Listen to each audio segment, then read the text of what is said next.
കർണാടകയിലെ ബീദറിൽ 4 വയസ്സുകാരി ബലാത്സംഗത്തിനിരയായി. സ്കൂൾ സമയത്താണ് കുട്ടി ബലാത്സംഗത്തിനിരയായതെന്ന സൂചന. വീട്ടിലെത്തി വസ്ത്രം മാറ്റുമ്പോഴാണ് അമ്മ വിവരം അറിഞ്ഞത്. കുട്ടി ചികിത്സയിലാണ്. മുഹമ്മദ് റഹീസ് ബംഗളൂരു ചെന്നു. റഹീസ്, നടുക്കുന്ന വാർത്തയാണ്. സ്കൂളിലേക്ക് വിട്ട കുട്ടി തിരിച്ച് വീട്ടിലെത്തിയപ്പോൾ ബലാത്സംഗത്തിനിരയായെന്ന് കുടുംബത്തിന് മനസ്സിലാകുന്നു. എന്താണ് വിശദാംശങ്ങൾ? എന്താണ് സംഭവിച്ചത്? ആരാണ് പ്രതി?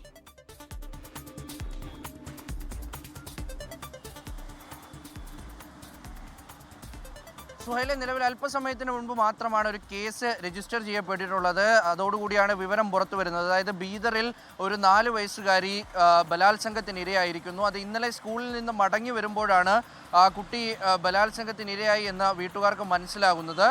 സ്കൂളിൽ തന്നെയായിരുന്നു കുട്ടി പോയത്, മറ്റെവിടേക്കും പോയിട്ടില്ല എന്നുള്ളത് മാതാപിതാക്കൾ കൃത്യമായി പോലീസിന് വിവരം നൽകിയിട്ടുണ്ട്. അതിനുശേഷം സ്കൂളിൽ നിന്ന് തിരികെ വരുന്നു. അങ്ങനെ കുട്ടിയെ കുളിപ്പിക്കാനായി അമ്മ വസ്ത്രം മാറുന്നതിനിടയിലാണ് കുട്ടിയുടെ ശരീരത്ത് മുറിവുകളും പാടുകളും ഒക്കെ കണ്ടെത്തി.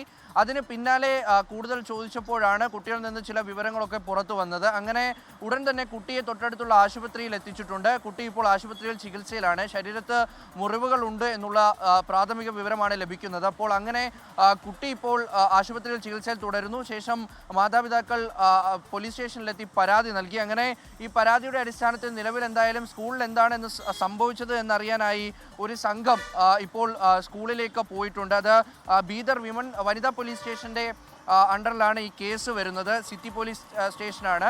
അപ്പോൾ ആ സിറ്റി പോലീസ് സ്റ്റേഷനിലെ ഉദ്യോഗസ്ഥർ ഇപ്പോൾ സ്കൂളിലേക്ക് പോയിട്ടുണ്ട്. ഇത് സ്കൂളിൽ വെച്ച് തന്നെയാണോ സംഭവിച്ചത്, അല്ലെങ്കിൽ കുട്ടി മടങ്ങി വരുമ്പോഴോ സ്കൂളിലേക്ക് പോകുമ്പോഴോ ഏതെങ്കിലും ഒരു ഘട്ടത്തിലാണോ ഇത്തരത്തിൽ ആരെങ്കിലും കുട്ടിയെ ബലാത്സംഗം ചെയ്തത് എന്ന് കണ്ടെത്താനാണ് ആദ്യഘട്ടത്തിൽ ശ്രമിക്കുന്നത്. അങ്ങനെ സ്കൂൾ അധികൃതരോട് വിശദമായ വിവരം തേടിക്കൊണ്ടിരിക്കുകയാണ്. എന്തായാലും വരും മണിക്കൂറുകളിൽ കുട്ടിക്ക് എവിടെ നിന്നാണ് ഇത്തരത്തിലൊരു ബലാത്സംഗത്തിന് ഇരയാക്കപ്പെട്ടത് എന്നുള്ളത് മനസ്സിലാകും. സുഹൈൽ, 4 വയസ്സുകാരിയാണ്. മനുഷ്യനെ തിരിച്ചറിയാൻ പറ്റാത്ത കുട്ടിയാണ്. അങ്ങനെ സ്കൂൾ വിട്ട് തിരിച്ച് വീട്ടിലേക്ക് എത്തിയപ്പോഴാണ് ഈ മാതാപിതാക്കളടക്കം കുട്ടിയെ കുളിപ്പിക്കുന്നതിനിടെയാണ് ഈ കാര്യങ്ങൾ മനസ്സിലാക്കുന്നത്. എന്തായാലും ആരാണ് പ്രതിയെന്ന് കൃത്യമായി കണ്ടെത്തി നിയമത്തിന് മുമ്പിൽ കൊണ്ടുവരേണ്ടതുണ്ട്.